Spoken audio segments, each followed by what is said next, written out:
Assalamualaikum warahmatullahi wabarakatuh. Tonton Fahriza Nora Official. Subscribe, like, share, and comment. Assalamualaikum warahmatullahi wabarakatuh. Assalamualaikum warahmatullahi wabarakatuh. Alhamdulillahi rabbil alamin. Wa bihi nasta'in ala umuri dunya waddin. Asyhadu an la ilaha illallah wahdahu la syarika lah wa asyhadu anna Muhammadan abduhu wa rasuluhu la nabiyya ba'da. Allahumma salli ala sayyidina wa nabiyyina wa habibina wa syafi'ina wa dhukhrina wa maulana Muhammad. Qaddimu a'malakum lidaril akhirah tajidu indaha fawza wan najah. Amma ba'd. Hadirin kaum muslimin dan muslimat sidang jamaah subuh yang insyaallah dimuliakan oleh Allah Subhanahu wa taala. Sembari kita beriktikaf di rumah Allah yang sangat mulia ini, sedikit mau'idhah hasanah yang Al-Fakir sampaikan mudah-mudahan bermanfaat kepada Al-Fakir secara pribadi dan juga bermanfaat kepada hadirin hadirat muslimin dan muslimat sidang jamaah subuh yang insyaallah dimuliakan Allah Subhanahu wa taala. Ikraman yang mulia kepada Abu Imam Besar Masjid Al-Hikmah Cunda, dan juga ikraman yang mulia kepada pengurus masjid, remaja masjid, para alim ulama serta guru-guru kami yang telah berhadir di rumah Allah yang sangat mulia raya ini. Malaikat Jibril, salah satu malaikat yang paling dekat dengan Rasulullah sallallahu alaihi wasallam, yang mendampingi Rasulullah kemanapun beliau pergi, dimanapun beliau berada. Rasulullah sallallahu alaihi wasallam selalu didampingi oleh seorang utusan Allah, yaitu malaikat Jibril alaihi salam. Hingga suatu ketika malaikat Jibril alaihi salam memberikan 3 buah nasihat, yang 3 nasihat tersebut malaikat Jibril ingin memberitahukan kepada Rasulullah agar Rasulullah memberitahukan 3 nasihat tersebut kepada umat-umat daripada Rasulullah sallallahu alaihi wasallam. Sebagaimana nasihat tersebut termaktub dalam kitab Nasaihul Ibad karangan Syekh Nawawi Al-Bantani, dan nasihat tersebut menjadi sebuah hadis yang diriwayatkan oleh Sahal bin Sa'ad yang berbunyi ialah, Ya Muhammad, isma syi'ta fa innaka mayyitun. Wahai Muhammad, hiduplah sesukamu, bahwa suatu saat nanti engkau akan kembali kepada Allah Subhanahu wa taala. Dalam hadis tersebut, Islam tidak pernah melarang kita selaku umat manusia untuk dapat beraktivitas di atas permukaan dunia ini. Islam tidak pernah melarang umat manusia untuk kaya. Islam tidak pernah melarang manusia untuk memiliki jabatan. Islam tidak pernah melarang manusia itu untuk terhindar daripada kegiatan duniawi. Islam memberikan kebebasan kepada setiap manusia. Isma syi'ta, berbuatlah sesukamu. Kamu ingin ibadah, silahkan. Kamu ingin bermaksiat kepada Allah juga, silahkan. Fa innaka mayyitun, kata Rasulullah sallallahu alaihi wasallam, amanah daripada malaikat Jibril alaihi salam, bahwa suatu saat nanti engkau akan kembali kepada Allah Subhanahu wa taala. Proses kembalinya kita kepada Allah itu merupakan sebuah proses yang sangat panjang. Dikarenakan pada saat nyawa manusia sampai kepada gargarah kerongkongan manusia, di situ kita menghadapi dua buah permasalahan. Permasalahan yang kita hadapi kalau memang kita diselamatkan iman kita pada saat sakratul maut oleh Allah Subhanahu wa taala, insyaallah kita akan menjadi penghuni syurga Allah Subhanahu wa taala. Namun sebaliknya, bila Allah memberikan kepada kita su'ul khatimah, Allah hana nepeselamat iman getanyo. Allah ngecabut iman getanyo di saat tanyo sedang menghadapi sakitnya sakratul maut. Maka sangat disayangkan kita akan melewati proses di mana kita akan menuju neraka Allah Subhanahu wa taala. Begitu nyawa ini keluar daripada tubuh kita ini, keluar daripada jasad kita ini, badan yang dulunya kekar menjadi kaku, badan yang dulunya begitu bercahaya tiba-tiba menjadi pucat pasi. Semua keluarga melihat kita, semua keluarga melihat atas jenazah kita yang telah terbujur kaku.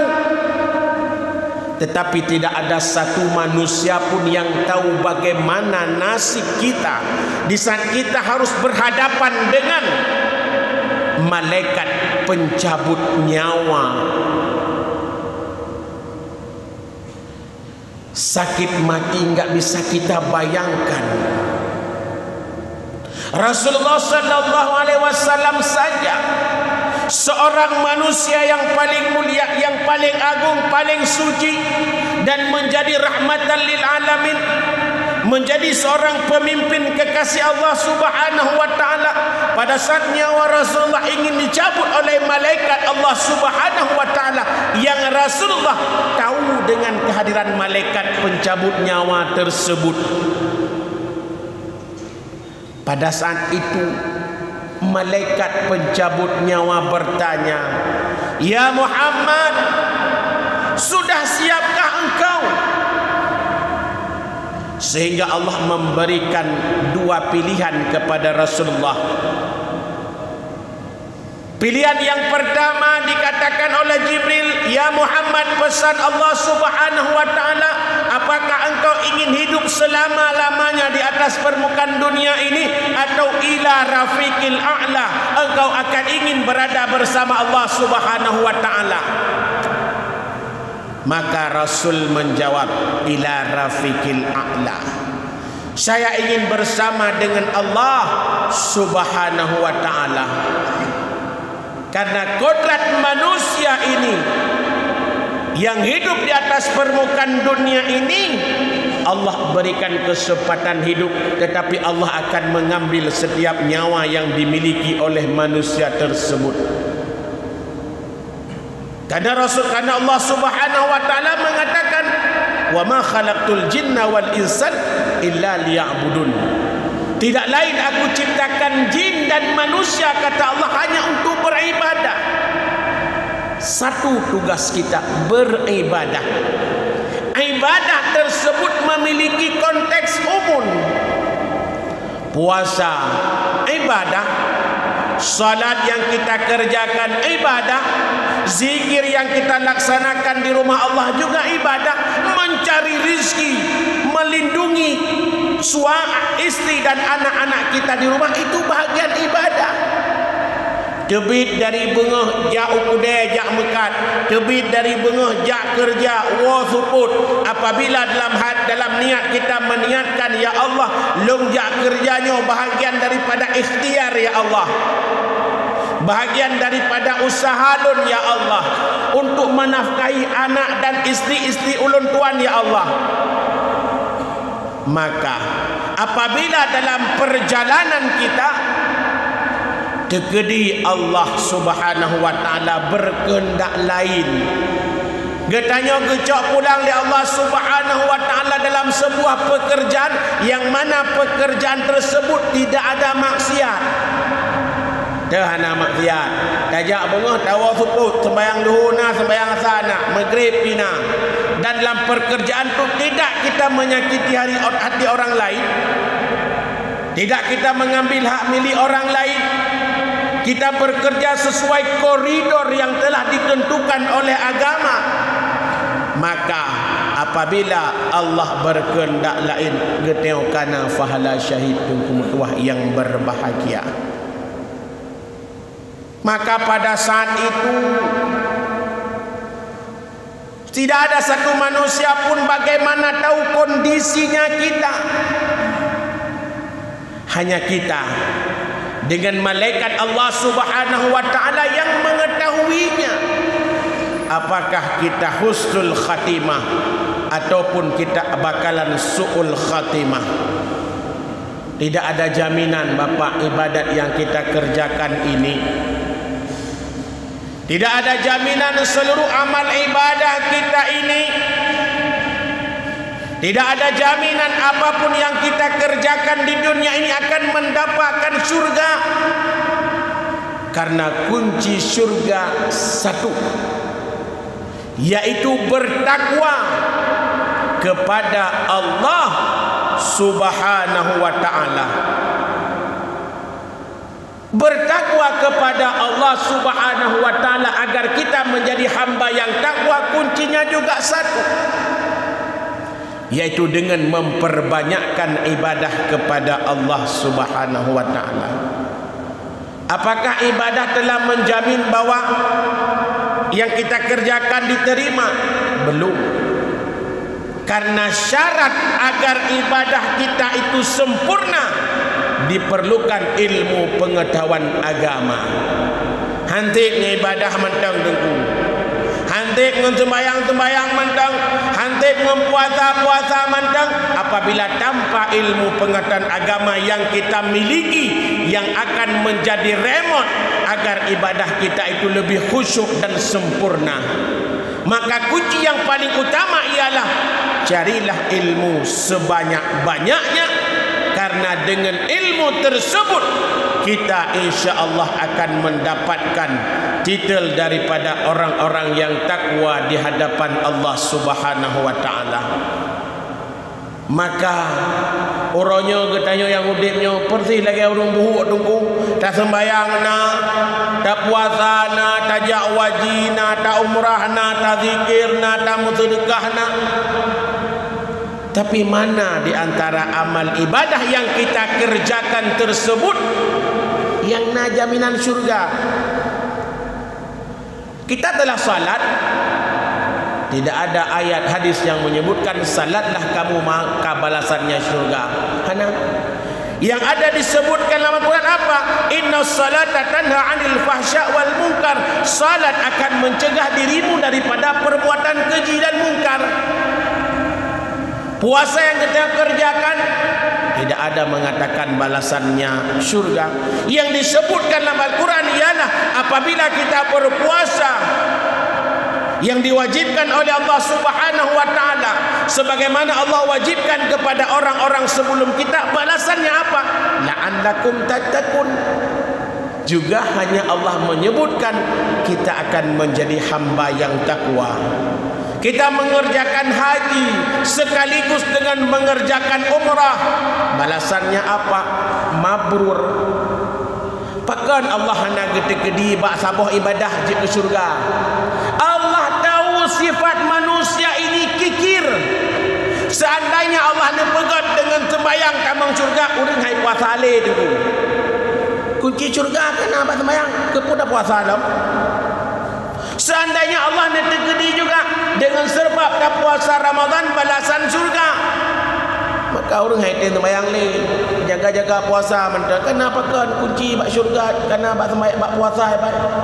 Maka Allah memberikan definisi syurga itu akan dihuni oleh orang-orang yang takwa.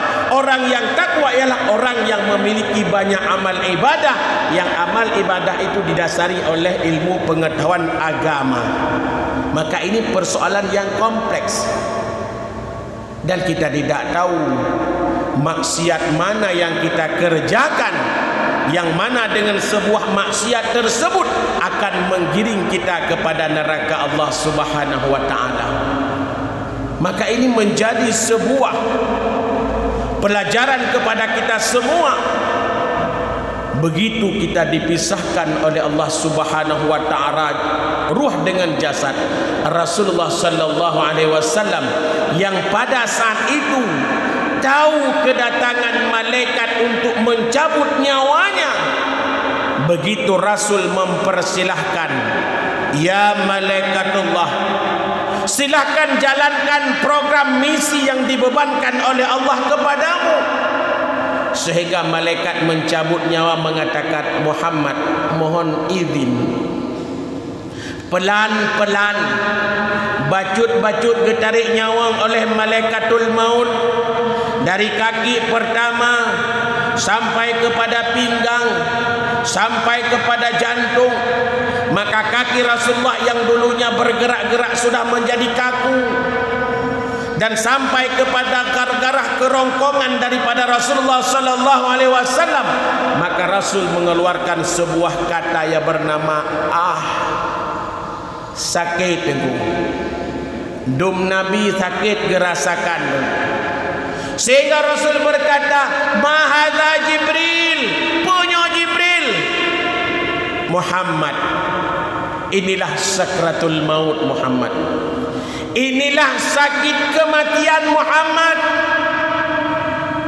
Sebegitu sakitnya Jibril, sehingga malaikat pencabut nyawa berkata, ya Muhammad, nyolun tarik nyawa kata orangnya Muhammad, kali lun ringankan sebanyak 70 kali keringanan Muhammad. Nyo 70 kapui Muhammad, dan belum pernah saya mencabut nyawa manusia dari manusia pertama sampai dengan dirimu selembut saya mencabut nyawamu Muhammad. Hinan teglang Nabi. Kan teglang ia gahan siap Jibril. Unyo lagi orang takut kita nyawang Jibril. Pagi Jibril umat lu untuk Jibril. Pakiban Jibril umat lun dia Jibril hang sanggup Jibril melun mantang urangnya terasa sakit Jibril. Apalagi nanti umat-umatku Jibril yang awaknya ubud-ubud, yang keimanan mereka sangat tipis-tipis Jibril. Kalau begitu Jibril, mohon kepada Allah Jibril, timpakan seluruh sakit sakratul maut yang akan dialami oleh umatun kepada lu. Yang merupakan bukti bahasa cinta. Lagi kita yang nana anak tu buat mentang, atau yang katua-tua na cucu tu buat sakit cucu ngana tu. Pertama rumah sakit payah apa nama anak umur 2 tahun mentang. Takkan ya Allah pakan bapa nama yang merah sakit pakan han baklun mentang. Yang perkataan cinta. Padahal sakit memang kegedik-gedik oleh Allah Subhanahu wa taala diazalikan ke kita kan tengok kecok tengok. Tapi kenapa kita meminta itu bertuknya mahabbah kecintaan kita kepada keluarga kita, kepada anak cucu kita. Begitu juga cinta Nabi kepada kita umatnya yang selalu dipikirkan siang dan malam bagaimana nasib umatnya nanti itu. Berat tunggu. Berat sakratul maut tunggu hanapat bantu tengok. Anak na 5 ro, 8 ro, 7 ro diku tengok di diku tengok mandu midu. Bisakah mereka membantunya? Tidak. Menyo anak na liak jo udayah paling ijak ipingat ayah. Nerikut kata-kata lun ayah la ilaha illallah. Dipetelekin dengung. Tapi punya anak hana ijak apa dengung. Telepon ku imam nak ijak ayah sang terak beh hana le dengung. Nepetelekin ayah lu dah. Seandainya kita diberi kekuatan oleh Allah jut ku bergerak lagi biasa tanpa puan anak akan keluar mungkin dari mulut kita ini engkau merupakan anak yang tidak berguna. Tanya iwana menteri Singapura, iwana Himalaya, iwana dari JO, dari ibu kota Panek, ipedu harta itu sedang sakrat maut. Anak kepu de hartayan. Ipedu deposito 1 miliar, anak perlada. Karena yang kita butuhkan adalah talqin kata-kata terakhir dari ananda kita.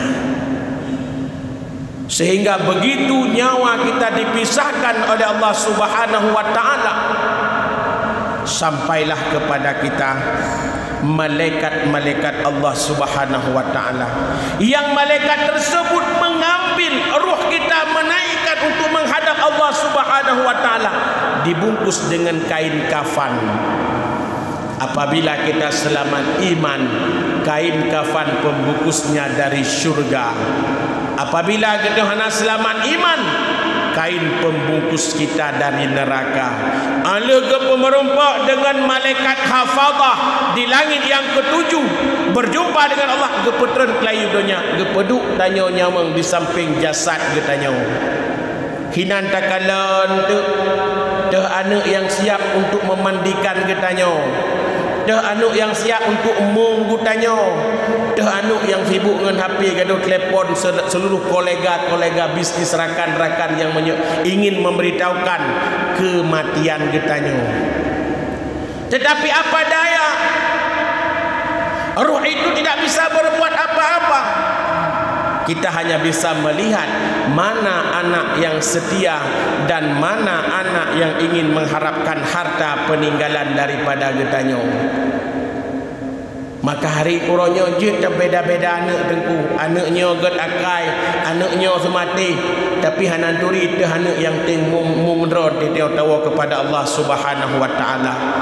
Kadang-kadang si pahami tahun lain dipupah karena anak kalepah careng, kalepah kaya. Ini menjadi peringatan, teguran kepada kita semua. Jangan sampai begitu kita kembali kepada Allah Subhanahu wa taala. Bahkan akan ada sang anak yang tidak tahu cara untuk mensalatkan jenazah kita. Jangankan untuk menjadi imam, menjadi makmum pun kadang-kadang mereka tidak tahu cara bagaimana mereka salat jenazah di hadapan orang tuanya.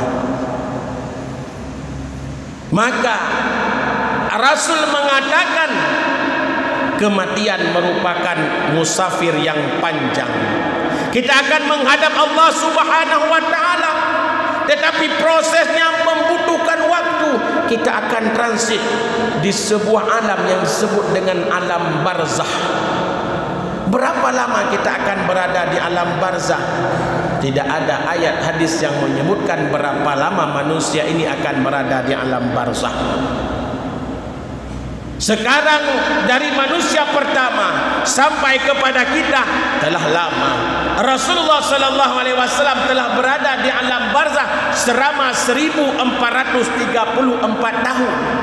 Waktu yang sangat panjang dibandingkan dengan usia umat manusia. Kata Rasulullah, umatku usianya berkisar antara 60 sampai dengan 70 tahun. Kita hanya